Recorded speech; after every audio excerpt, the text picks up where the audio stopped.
አንድ ወጣት እንዴት ተወበተ ወደ እስልምና እንደመጣ ያኒ እንደተወበተ ሲናገር ምን ይላል?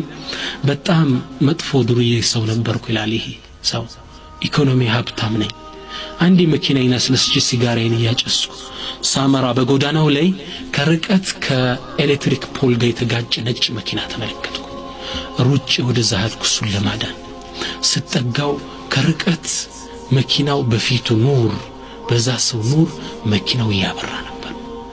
በጣም ተጠጋውትና ላድነው እጄን ልሰነዝር ስል ሰውየው ግማሽ አካሉ ተረግጦ ነበር ተጨፍልቆ።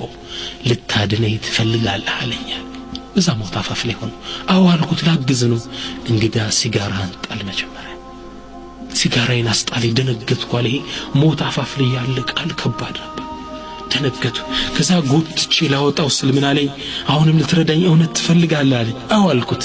ይህ የምትፈልግ ከሆነ ነብዩ ሰለላሁ ዐለይሂ ወሰለም ምን ይላሉ አለው መሰል። እዛው ላይ ሞት አፋፍ ላይ ያለ ሰው ነብያችን ምን አሉ? መን ሰነዐ ለኩም ማዕሩፈን ፈካፊሁ፣ አንድ ጥሩ የሰራላችሁን ሰው በጥሩ ምላሽ ስጡት ይላሉና እኔ ደግሞ ሞት አፋፍ ላይ ነኝ፣ መዳኛ የለኝም። ግን ጥሩ ነገር ልሰጥህ የምችለው ነገር ቢኖረኝ ምክሬን ነው፣ ልምከርህ አለኝ። ኢተቂላህ አላህን ፍራ፣ ኢተቂላህ አላህን ፍራ፣ ኢተቂላህ አላህን ፍራ አለኝ።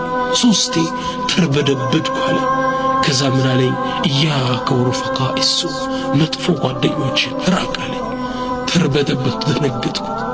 ይህን ሰው ወደዛ ወስደን ወደ ቤቴ ተመለስኩ። ልተኛ ሞከርኩ፣ አልተሳካልኝም። ተነሳውና ለሌት ሻወር ወስጄ በጣም ደንግጫለሁ። መስጂድ እጄ አካባቢ ካለ መስጂድ ላይ ሱብሂን ሰገድኩ። እንዳበቃው የመስጂዱን ኢማም ሄድኩና ያ ኢማም የተከሰተውን ሁላ ነገር ነገርኳቸው። የመስጂዱም ሼኽ ምን አሉኝ? احمدالله الذي أحياك بموت ذلك الرجل، በሱ ሞት አንተን ህይወት የዘራልህን አላህን አመስግን። እሱን አላህ በዛ ክስተትከው ወደ አኺራ ሲወስዱ አንተን አስተምሮ እንዲወጣ አደረገው።